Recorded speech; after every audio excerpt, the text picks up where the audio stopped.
पहले सामाजिक ताने बाने को इन्होंने छिन्न भिन्न किया, प्रदेश को दंगों की आग में झोंका, विकास के लिए और गरीब कल्याण के लिए जो धनराशि राज्य की लगनी चाहिए थी उसमें लूट खसोट किया, नौजवानों को मिलने वाली नौकरी में डकैतियां डाली गई। आज आप देख रहे होंगे कि कल हम लोग 1000 नौजवानों को सरकारी नियुक्ति पत्र देने जा रहे हैं। अभी हाल ही में आपने देखा होगा 60,200 से अधिक नौजवानों को उत्तर प्रदेश पुलिस बल में नियुक्ति के लिए हम लोगों ने परीक्षा सफलतापूर्वक संपन्न की।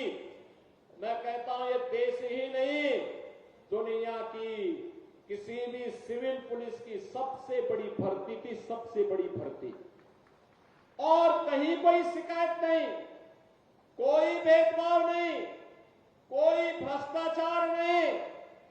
क्या यही काम 2017 के पहले भी होता था क्या?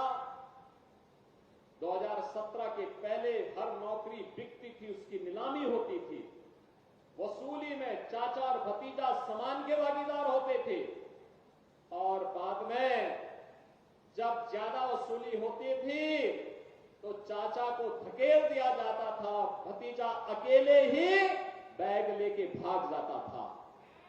यही दृश्य पूरे प्रदेश का हुआ करता था।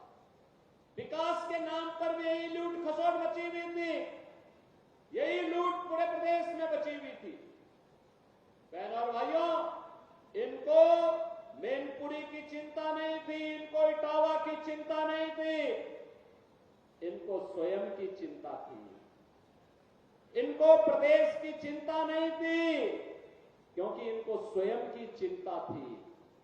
और इसीलिए जब उनको लगा कि अब उत्तर प्रदेश सुरक्षित नहीं रहा, तो इन लोगों ने तो अपने लिए दुनिया के अलग अलग देशों में द्वीप खरीद लिए होंगे, लेकिन बहनों और भाइयों, हमें और आपको तो इसी प्रदेश में रहना है, हमें और आपको इसी प्रदेश में रहना है।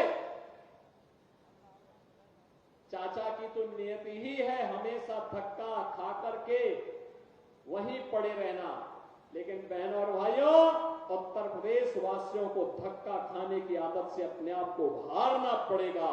सम्मान के साथ राष्ट्रवादी मिशन का सिपाही बनकर के आगे बढ़ने की हमें आदत डालनी पड़ेगी, और इसी के लिए ये 450 करोड़ रुपए की विकास की परियोजनाओं की सौगात लेकर के आज मैं आपके पास इस मंच के साथ आया हूं।